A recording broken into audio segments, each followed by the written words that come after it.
बिस्मिल्लाहिर्रहमानिर्रहीम अस्सलाम वालेकुम। तो आज हम अपने किचन में बनाने जा रहे हैं केरी का शरबत। बनाना बहुत ही आसान है। अच्छा, केरी ना बाज़ार में बहुत ही थोड़े अरसे के लिए आती है, उसके बाद ना हर तरफ सिर्फ आम दिखाई देते हैं, केरियाँ आपको नज़र नहीं आएंगी।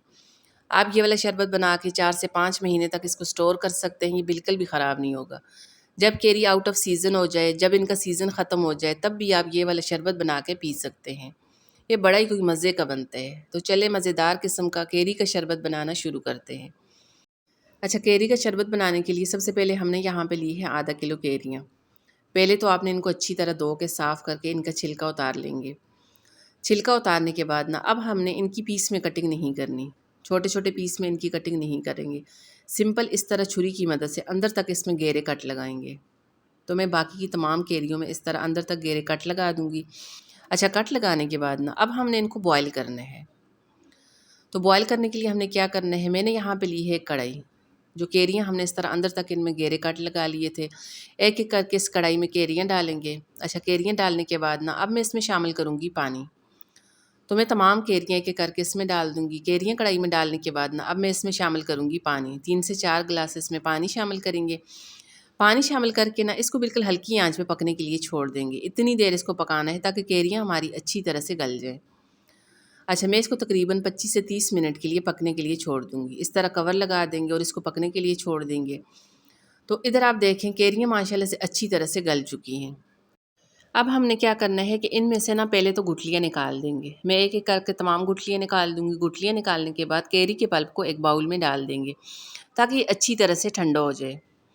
अब जैसे ही केरी का पल्प अच्छी तरह से ठंडा हो जाता है, पहले तो इसको अच्छी तरह से ठंडा करेंगे। जैसे ही अच्छी तरह से ठंडा हो जाता है, उसके बाद इसको किसी भी ग्राइंडर जग में डाल के अच्छी तरह से ग्राइंड कर लेंगे।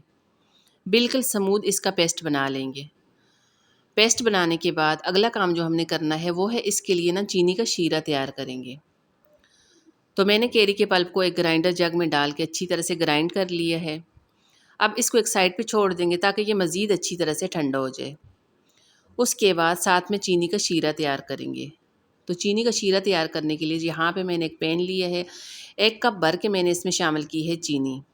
अच्छा, ये आधा किलो से थोड़ा-सा कम है। अगर आप ज़्यादा मीठा पसंद करने वाले हैं, तब आपने आधा किलो केरी लेनी है और आधा किलो ही इसमें चीनी शामिल करनी है। लेकिन मैंने यहाँ पे ना आधा किलो से थोड़ा-सा कम इसमें चीनी शामिल की है। चीनी शामिल करने के बाद 3 गिलास मैंने इसमें शामिल किए हैं पानी। इस तरह 3 गिलास इसमें पानी शामिल करेंगे और चीनी को अच्छी तरह से मेल्ट होने देंगे। अब जैसे ही चीनी हमारी अच्छी तरह से मेल्ट हो जाती है, अच्छा, अब हमने इसमें शामिल करना है केरी का पल्प। तो मैं तमाम केरी का पल्प इस तरह शीरे में डाल दूँगी। केरी का पल्प शीरे में शामिल करने के बाद ना अब यहाँ पे आपने पहले तो इसको अच्छी तरह से मिक्स करना है ताकि केरी का पल्प शीरे में अच्छी तरह से मिक्स हो जाए। जैसे ये दोनों चीज़ें अच्छी तरह से मिक्स हो जाती हैं, अच्छा से इनमें बॉयल आने लगता है। अब जैसे ही इस तरह इसमें अच्छा सा बॉयल आने लगता है, उसके बाद ना बाकी कुछ चीज़ें मैं इसमें शामिल करूँगी। तो सबसे पहले ना मैं इसमें शामिल करूँगी नमक। जो आम नमक हम घर में इस्तेमाल करते हैं, सफ़ेद नमक, इसमें आधा चम्मच शामिल करेंगे। नमक डालने के बाद ना अब मैं इसमें शामिल करूँगी भुना कुटा ज़ीरा।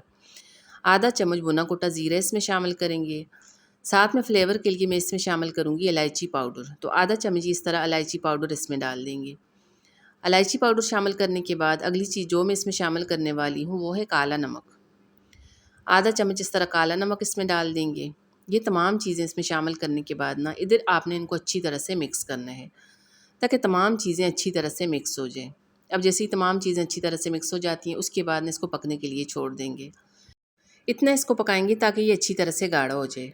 साथ में मैं इसमें शामिल करूँगी फूड कलर। अगर आपको यही वाला कलर पसंद है, यही वाला कलर आपको अच्छा लगता है, तब तो आपने इसमें फूड कलर शामिल नहीं करना। लेकिन अगर आपको इस तरह ग्रीन कलर पसंद है, तब आपने इसमें शामिल करना है ग्रीन फूड कलर। आधा चम्मच से थोड़ा-सा कम इस तरह ग्रीन फूड कलर इसमें शामिल करेंगे और इसको अच्छी तरह से मिक्स करेंगे। अच्छी तरह मिक्स करने के बाद मज़ीद इसको यहाँ पे पकने के लिए छोड़ देंगे। हमने इसका 1 तार का 2 तार का शीरा तैयार नहीं करना। बस जैसे ये इस तरह शरबत चिपचिपा सा तैयार होने लगे, चिपचिपा सा हो जाए, उसके बाद चूल्हा बंद कर देंगे। अच्छा, अभी मैंने यहाँ पे इसको चेक किया है, ये अभी तैयार नहीं हुआ। मज़ीद इसको यहाँ पे पकने के लिए छोड़ देंगे ताकि ये मज़ीद गाढ़ा हो जाए। अच्छा, अगर गर्मी के लिहाज से देखा जाए ना तो ये एक बेहतरीन शरबत है। आप इसको जब भी बना के पिएँगे, अपने आप को एकदम से फ्रेश महसूस करेंगे। ये बड़ा ही कोई मज़े का बनता है। तो यहाँ पे आप देख सकते हैं शरबत हमारा बन के तैयार हो चुका है। इसको हमने 1 तार का 2 तार का शीरा तैयार नहीं करना। इस तरह इसको चेक करेंगे। अगर आपको इस तरह ये चिपचिपा महसूस हो तो इसका मतलब है शरबत हमारा बन के तैयार हो चुका है। इसको हमने मज़ीद नहीं पकाना। उसके बाद चूल्हा बंद कर देंगे। इसको एक बाउल में डाल देंगे ठंडा होने के लिए। अच्छा, पहले तो आपने इसको अच्छी तरह से ठंडा करना है। जैसे ही शरबत आपका अच्छी तरह से ठंडा हो जाता है, उसके बाद किसी भी एयर टाइट जार में डाल के इसको स्टोर करें या किसी बोतल वगैरह में डाल के इसको स्टोर करें। 4 से 5 महीने तक आराम से आप इसको बना के इस्तेमाल कर सकते हैं। शरबत आपका बिल्कुल भी ख़राब नहीं होगा। अच्छा, शरबत तो हमारा बेहतरीन किस्म का बन के तैयार हो चुके हैं। अब आपने इसको सर्व कैसे करना है? सर्व करने का तरीका ये है, सिंपल आपने इस तरह लेने हैं गिलास, कोई सी भी गिलास इस तरह ले लें। गिलास में सबसे पहले आपने इस तरह शरबत शामिल करना है। इस तरह इसमें शरबत डाल देंगे। शरबत डालने के बाद अब अगली चीज़ जो मैं इसमें शामिल करने वाली हूँ वो है आइस क्यूब। सिंपल पहले गिलास में शरबत शामिल करेंगे, उसके बाद इसमें आइस क्यूब डाल देंगे।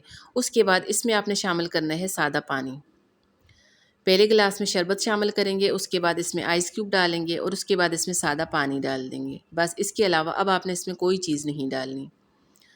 सादा पानी डालेंगे और इसको अच्छी तरह से मिक्स करेंगे। ये हमारे पास बेहतरीन किस्म का ठंडा ठंडा केरी का शरबत बन के तैयार हो चुका है। अगर आप मेरे तरीके से इस तरह ये केरी का शरबत बना के अपने घर वालों को पिलाएंगे, अपने मेहमानों को पिलाएंगे, तो यकीन माने ना आपकी तारीफ़ सब ज़रूर करेंगे। ये बड़ा ही कोई मज़े का बन के तैयार होता है। इसको पीने से इंसान एकदम से अपने आप को फ़्रेश महसूस करता है। ये गर्मी को दूर भगाता है। तो चलें जी, माशाल्लाह से बेहतरीन किस्म का हमारा ठंडा ठंडा केरी का शरबत बन के तैयार हो चुका है। आज की मेरी वीडियो ज़रा सी भी आपको पसंद आ जाती है तो प्लीज़ इसको लाइक शेयर ज़रूर कर दीजिएगा। साथ में मेरे चैनल को भी सब्सक्राइब कर दें। दुआओं में याद रखिएगा। अल्लाह हाफ़िज़।